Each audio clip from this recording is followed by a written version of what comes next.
तिरुपती बालाजी मंदिराचं रहस्य, इतिहास आणि काही न ऐकलेल्या गोष्टी.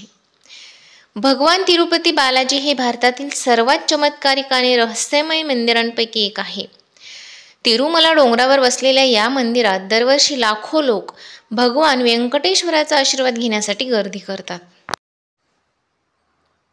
असे मानलं जातं की भगवान बालाजी त्यांची पत्नी पद्मावतीसह तिरुमला येथे वसतात आणि जे भक्त मनापासून परमेश्वराची प्रार्थना करतात त्यांच्या सर्व मनोकामना बालाजी पूर्ण करतात.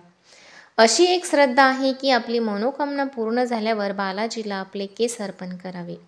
या मंदिराशी निगडीत अशी काही रहस्य आहेत जी खूप अलौकिक आणि चमत्कारी आहे.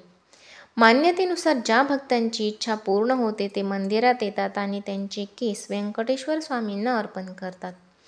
ही परंपरा आजपासूनच नाही तर अनेक शतकांपासून चालत आलेली आहे, जी आजही भाविक मोठ्या भक्तिभावाने पाळतात.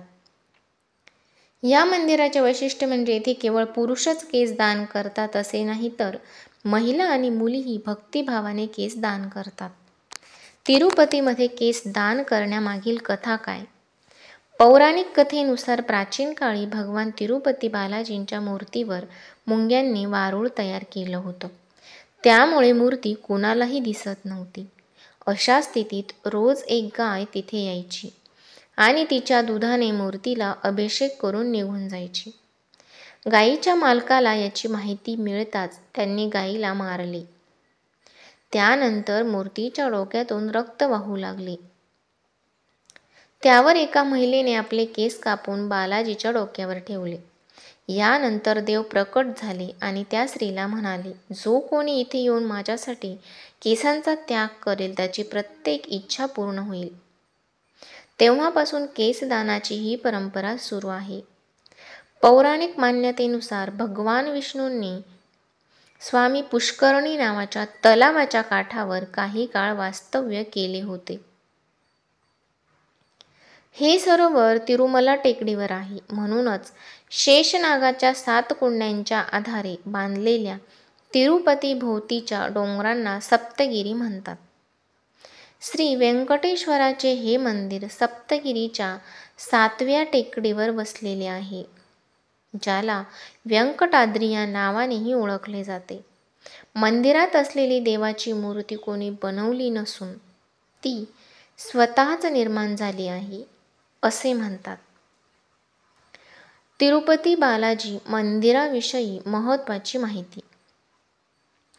गर्भगृहात प्रवेश केल्यावर मूर्ती मध्यभागी वसलेली दिसते, परंतु गर्भगृहाच्या बाहेरून पाहिल्यास ती मूर्ती गर्भगृहाच्या उजव्या बाजूला वसलेली दिसते. व्यंकटेश्वर स्वामींच्या मूर्तीवर 5ही कापूर लावला जातो. शास्त्रानुसार 5ही कापूर लावल्याने काही काळानंतर दगडाला तडे जातात, पण हा कापूर वर्षानुवर्ष तिरुपती बालाजीला लावला जात आहे. पण आजही मूर्ती पूर्णपणे सुरक्षित आहे. दर गुरुवारी तिरुपतीला चंदनाने सजवले जाते आणि जेव्हा ही चंदनाची पेस्ट काढली जाते तेव्हा मूर्तीच्या हृदयाजवळ देवी लक्ष्मीची प्रतिमा तयार होते. बालाजीमध्ये देवी लक्ष्मी निवास करते असे मानले जाते. त्यामुळे दररोज मूर्तीच्या सजावटीच्या वेळी खाली धोतर आणि वर साडी नेसली जाते. तिरुपती बालाजीची मूर्ती काळ्या पाषाणापासून बनलेली आहे, जी जिवंत मूर्तीसारखी दिसते. गर्भगृहाचे वातावरण अतिशय थंड असून मूर्तीवर घामाचे थेंब दिसतात. असे मानले जाते की बालाजीला प्रचंड उष्णता जाणवते, त्यामुळे त्यांची पाठ नेहमी ओलसर राहते. मंदिराच्या गर्भगृहात प्रवेश करताच उजव्या बाजूला एक काठी ठेवलेली असते, ज्या काठीने बालाजीची आई त्यांना मारत असे. एकदा मारताना त्यांच्या हनुवटीला दुखापत झाली, ज्यावर त्यांच्या आईने चंदनाची पेस्ट लावली, जी आजही परंपरा म्हणून प्रचलित आहे. व्यंकटेश्वर स्वामी स्वतः मंदिरातील मूर्तीमध्ये वास्तव्य करतात आणि म्हणूनच मूर्तीच्या डोक्यावरील केस वास्तविक आहेत, जे कधीही एकमेकांमध्ये अडकत नाहीत आणि मऊ राहतात.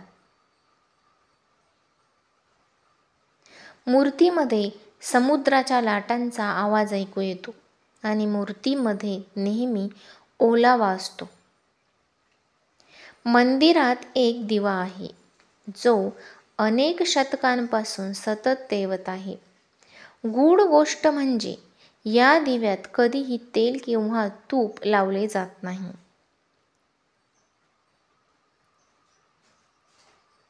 तर तिरुपती बालाजी मंदिराची ही गोष्ट तुम्हाला कशी वाटली हे कमेंट करून नक्की सांगा.